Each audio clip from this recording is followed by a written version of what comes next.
बहुत समय पहले की बात है। एक घने और बड़े जंगल में एक ताकतवर शेर रहता था। वो खुद को जंगल का राजा मानता था। उसकी जोरदार दहाड़ सुनकर सारे जानवर डर जाते थे। जंगल के पास एक छोटा सा गांव था। उस गांव में एक गधा रहता था, लेकिन वो गधा बहुत आलसी था।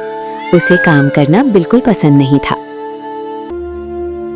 गधे का मालिक उससे दिन भर भारी सामान उठवाता था। सुबह से शाम तक गधा काम करता रहता था। धीरे धीरे वो बहुत थक गया। एक दिन उसने सोचा, अगर मैं इस गांव से भागकर जंगल में चला जाऊं तो मुझे कोई काम नहीं करना पड़ेगा। रात होते ही गधा चुपके से गांव से निकल गया और जंगल की ओर चल पड़ा।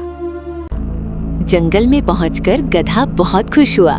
वो हरी हरी घास खाने लगा, लेकिन अचानक झाड़ियों में जोर की आवाज हुई। धड़ाम! एक बड़ा शेर बाहर आया।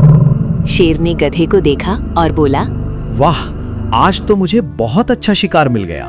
गधा बहुत डर गया, लेकिन उसने जल्दी से एक चालाकी सोची। गधा बोला, महाराज, अगर आप मुझे खा लेंगे तो आपको सिर्फ एक दिन का खाना मिलेगा। शेर बोला, तो फिर?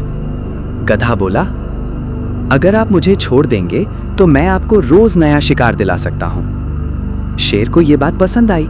उसने गधे को छोड़ दिया। अब गधा जंगल के जानवरों को बहला फुसलाकर शेर के पास ले जाने लगा। कभी वो हिरन को ले आता, कभी खरगोश को।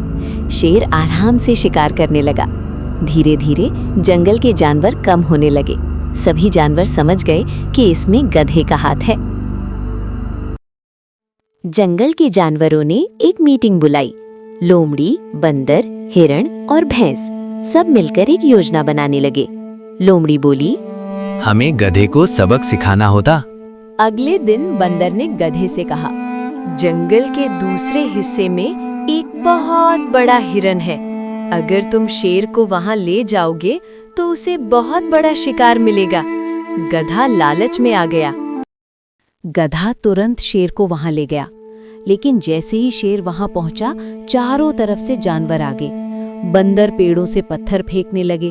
भैंस और हिरण जोर जोर से दौड़ने लगे। शेर डर गया और भाग गया। अब सारे जानवर गधे की तरफ देखने लगे। गधा बहुत डर गया। गधे ने हाथ जोड़कर कहा, मुझे माफ कर दो, मैंने लालच में आकर गलत काम किया। जानवरों ने उसे माफ कर दिया, लेकिन चेतावनी भी दी। उस दिन के बाद गधा ईमानदारी से रहने लगा।